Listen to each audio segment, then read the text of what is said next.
আসসালামু আলাইকুম রহমতুল্লাহ। প্রিয় দর্শক, এক বোন প্রশ্ন করেছেন যে আমি পর্দা করতে চাই কিন্তু মা বাবা বলে চাকরি করতে, তাহলে এখন আমি আমার পর্দা কিভাবে রক্ষা করব। আমি বোনকে শুরুতেই ধন্যবাদ জানাচ্ছি যে বোন পর্দার প্রতি এত গুরুত্বারোপ করেছেন। আল্লাহ তাআলা পর্দার বিষয়ে কোরআনের সূরা নূরে বিস্তারিত আলোচনা করেছেন এবং সূরা নিসায় নারীদের অধিকারের বিষয় নিয়ে আলোচনা করেছেন। আমি সেদিকে না গিয়ে বোনের যথার্থ প্রশ্নের উত্তর দেওয়ার জন্য আমি চেষ্টা করছি। মা বাবা যদি চাকরি করতে বাউন্ড করেন, হ্যাঁ, পর্দা মেনটেন করেও চাকরি করার সুযোগ রয়েছে।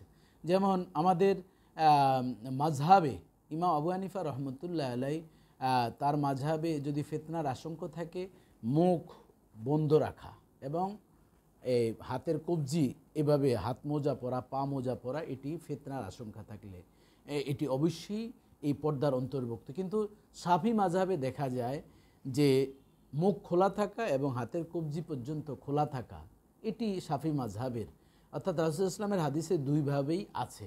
কিন্তু বর্তমান যে প্রেক্ষাপট চলছে, অবশ্যই পর্দার মুখ বন্ধ রাখা অত্যন্ত প্রয়োজন। কারণ মুখ খোলা থাকলে তার সৌন্দর্যতার মূল 90% আমি বলবো তার মুখেই ফুটে ওঠে। এরপর হাতে যদি মেহেদি থাকে, সেটাও কিন্তু অনেকটাই সৌন্দর্যতা বর্ধন হয় এবং আকৃষ্ট হয়। যেমন একটি হাদিস ছোট্ট করে বলতে হয়, রাসূলুল্লাহ সাল্লাল্লাহু আলাইহি ওয়াসাল্লাম তিনি রাস্তা দিয়ে যাচ্ছেন, এক মহিলার হাতে মেহেদি ছিল। আল্লাহ রাসূলের হঠাৎ যখন নজর পড়ল, নজর পড়ার পর তিনি তার বিবি উমর রাদিয়াল্লাহু তাআলার মেয়ে হাফসা রাদিয়াল্লাহু তাআলার কাছে গিয়ে বিষয়টি যখন অবহিত করলেন, তখন তিনি স্ত্রী হাফসা রাদিয়াল্লাহু তাআলার সাথে স্ত্রী সুলভ সব আচরণ করে তিনি এরপর মসজিদে আসলেন, নামাজ আদায় করলেন। এরপর সাহাবায়ে কেরামদেরকে বসিয়ে বললেন, হে সাহাবারা, তোমরা যদি রাস্তা দিয়ে যাও অথবা কোনো নারীর প্রতি যদি তোমাদের প্রথম নজর পড়ে, আল্লাহ তাআলা প্রথম নজরকে ক্ষমা করবেন।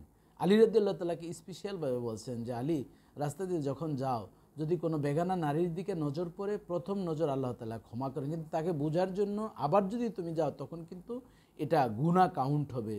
চোখের গুনাহ, মনের গুনাহ, হাত দিয়ে ধরতে গেলে সেই হাতের গুনাহ, পা দিয়ে এগুতে চাইলে পায়ের গুনাহ।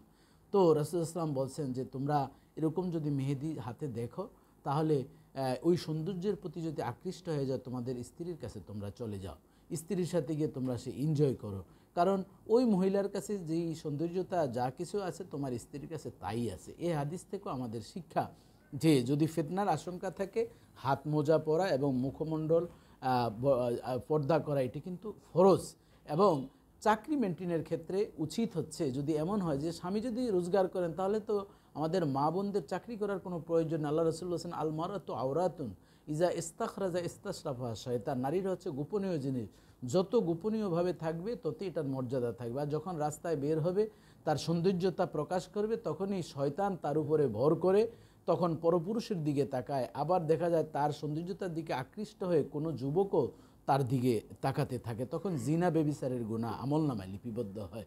এজন্য আসুন আমরা, যদি এরকমভাবে আমার চাকরি করতেই হয়, চলার ক্ষেত্রে আমার স্বামীর সংসার চালাতে কষ্ট হয়, তাহলে পর্দা মেনটেন করে চাকরি করারও ইসলাম সুযোগ দিয়েছে। আর যদি বিবাহ না হয়ে থাকে, মা বাবা যদি বাউন্ড করে, যেহেতু মা বাবার সাথে এখনও চলছেন, বিবাহ এখনও হয় নাই, পর্দা মেনটেন করে আপনি চাকরি করবেন। আল্লাহ তাআলা আমাদেরকে যথার্থভাবে নিজের পর্দা রক্ষা করে আমাদের কর্মজীবন এবং প্রতি স্থানে আমরা যাতে সঠিকভাবে পর্দা, নামাজ যেমন ফরজ, রোজা যেমন ফরজ, হজ আদায় করা ফরজ, যাকাত দেওয়া ফরজ, তেমনিভাবে পর্দাও কিন্তু ফরজ, সেই পর্দা আমরা সঠিকভাবে রক্ষা করব। আল্লাহ তাআলা আপনাদের সকলকে ভালো রাখুন।